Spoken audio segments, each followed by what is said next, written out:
નમસ્કાર. ચાલો આજે રસોડામાં એક એવી સફર પર જઈએ જે સીધી આપણને ગુજરાતના ગામડાની યાદ અપાવશે. આજે આપણે બનાવીશું એકદમ દેશી અને સ્વાદિષ્ટ રીંગણનું શાક. જો આમ તો રીંગણનું શાક ઘણાના ઘરે બનતું જ હોય છે, પણ આ કોઈ સામાન્ય શાક નથી.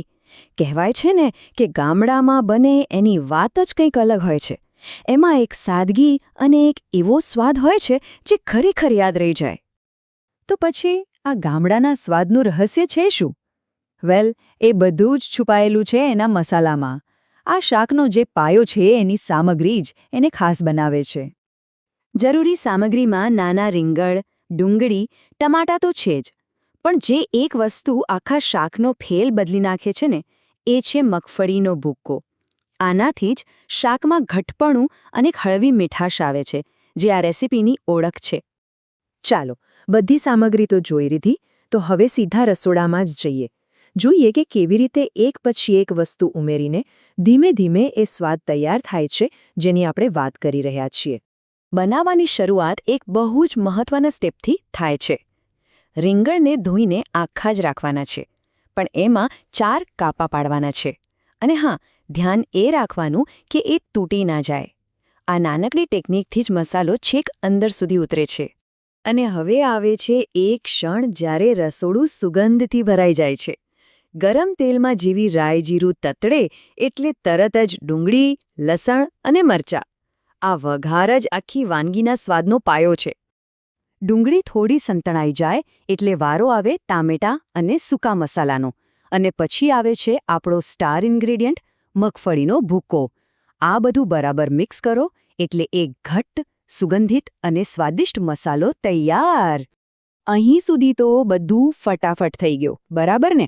પણ હવે જે સ્ટેપ છે ને, એમાં થોડી ધીરજની જરૂર પડશે. કારણ કે આ શાકનો અસલી સ્વાદ ઉતાવળમાં નહીં, પણ ધીમા તાપે રાંધવાથી જ આવે છે. તૈયાર થયેલા મસાલામાં હવે આપણા રીંગણ જશે. અહીં ખાસ ધ્યાન રાખવાનું કે રીંગણ તૂટે નહીં, એટલે એકદમ હળવા હાથે મિક્સ કરીને મસાલો ચડાવવાનો. પછી થોડુંક જ પાણી ઉમેરીને એને ઢાંકી દેવાનું છે. અને હવે બસ રાહ જોવાની છે, લગભગ 10થી 15 મિનિટ. આ જ એ સમય છે જ્યારે રીંગણ એકદમ નરમ થઈ જશે અને મસાલાના બધા સ્વાદને પોતાની અંદર શોષી લેશે. આ જ છે જાદુઈ સમય.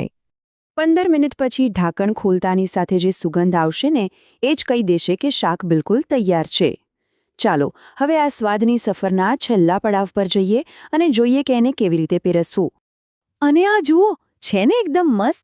આખા રીંગણ મસાલાથી લથબથ, જોઈને જ મોઢામાં પાણી આવી જાય એવું. દેખાવમાં જેટલું સુંદર છે, સ્વાદમાં એનાથી પણ વધારે લાજવાબ છે. પણ પીરસતા પહેલાં બે નાના પણ જરૂરી કામ. ઉપરથી થોડા તાજા સમારેલા ધાણા નાખવાથી એકદમ તાજગીભર્યો સ્વાદ આવશે. અને હા, આ શાકની ખરી મજા તો ગરમાગરમ ખાવામાં જ છે.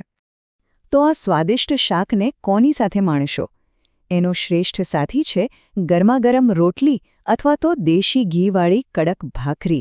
બસ આ કોમ્બિનેશન એકદમ પરફેક્ટ ગામઠી ભોજનનો અનુભવ કરાવશે. તો હવે આખી રીત સામે છે અને સુગંધની તો કલ્પના પણ થઈ રહી છે. તો છેલ્લો સવાલ એ જ છે કે આ અદ્ભુત વાનગી ક્યારે બનશે? આ સ્વાદનો અનુભવ તો ચોક્કસ કરવા જેવો છે.